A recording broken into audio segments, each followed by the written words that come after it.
এর মধ্যে কি করে আপনারা সেলফ কনফিডেন্স লেভেল বাড়িয়ে তুলবেন।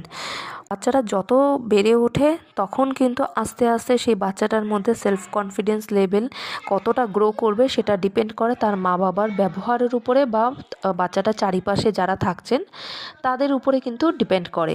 যেরকম ধরুন না, কোনো বাচ্চা যদি কোনো একটা কাজ করে, কাজ করার মধ্যে যদি কোনো রকম ভুল থাকে, সেই ভুল থাকার দরুন যদি বকাঝকা করে, তখন বাচ্চার মন কিন্তু সংকুচিত হয়ে যায়। তখন সে আর নেক্সট কোনো কাজ করতে উৎসাহ পায় না, বা সে নেক্সট কোনো কাজ করতে গেলে কিন্তু তার অনেকটা ভয় কাজ করে, যার কারণে সে নতুন কিছু করার অনুপ্রেরণা পায় না। যখন আপনি সেলফ কনফিডেন্স লেভেল বাড়াতে চাইবেন, সেটা একমাত্র পারে সেই বাচ্চার মা বাবা। প্রচণ্ড ভালোবাসায় আপনি ভরিয়ে তুলুন আপনার বাচ্চাকে। সে যদি কোনো ভুল করে, সে তৎক্ষণাৎ তাকে বকবেন না, তাকে প্রচণ্ড পরিমাণে ভালোবাসা দিন, এবং সে যে ভুলটা করেছে তাকে সেই জিনিসটা সম্পর্কে রিয়েলাইজ করাবেন একদম রাত্রে ঘুমোতে যাওয়ার আগে, তাও গল্পের ছলে, বকাঝকা দিয়ে নয়। যখনই আপনি এইভাবে আপনার বাচ্চাকে প্রচণ্ড পরিমাণে ভালোবাসা দিচ্ছেন, তখন সেই বাচ্চাটার মধ্যে যে যে জিনিসগুলো কাজ করে, নাম্বার 1, সেই বাচ্চাটার মধ্যে কনফিডেন্স লেভেল এতটা পরিমাণে গ্রো হয়, সেখান থেকে সে নতুন কিছু করার অনুপ্রেরণা পায়। সেটা কোনটা মন্দ কোনটা সে বুঝতে শিখে যায় ততক্ষণে, এবং সে নতুন কিছু করার অনুপ্রেরণা পায় সেই আপনার ভালোবাসার থেকে।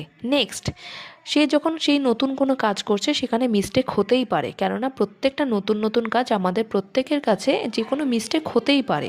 এবার আপনি যখন প্রচণ্ড পরিমাণে তাকে ভালোবাসছেন, তখন কি হয়, তার মধ্যে মিস্টেক হলেও সে সেই জিনিসটা সেকেন্ড টাইম করার সাহস পায়, সেখানে কোনো ভয় থাকে না তার মধ্যে। যখনই ফিয়ার ফ্যাক্টরটা কমপ্লিটলি চলে যায়, ইরেজ হয়ে যায়, তখনই সে কী করে, সেই কাজটা দ্বিতীয়বার করার ঝুঁকি নেয়।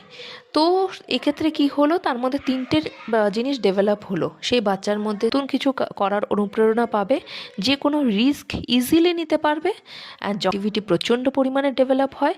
নাম্বার 2, সে যখন কোনো মিস্টেক করছে, সেই জিনিসটা থেকে সেখানে কোনটা ঠিক কোনটা ভুল হয়েছে, সেই জিনিসটা বোঝার মতন ক্যাপাসিটি তার মধ্যে তৈরি হয়ে যাচ্ছে। মিস্টেক হলে সেখানে সে থেমে যাচ্ছে না, সেই জিনিসটা আবার করছে।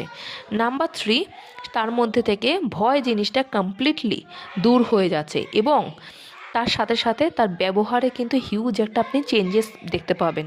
তখন সে যখন আপনার সাথে কথা বলছে, বা সে যখন বাইরেও যাচ্ছে, তখন কিন্তু পোলাইটলি সে সবার সাথে কথা বলছে। সে যদি কোনো মিস্টেক হয়, সেটা শোয়ার আগে খুব ছলে আদর করে করে তাকে সেই জিনিসটা বোঝান যে সে সেটা ভুল করেছে, সেটা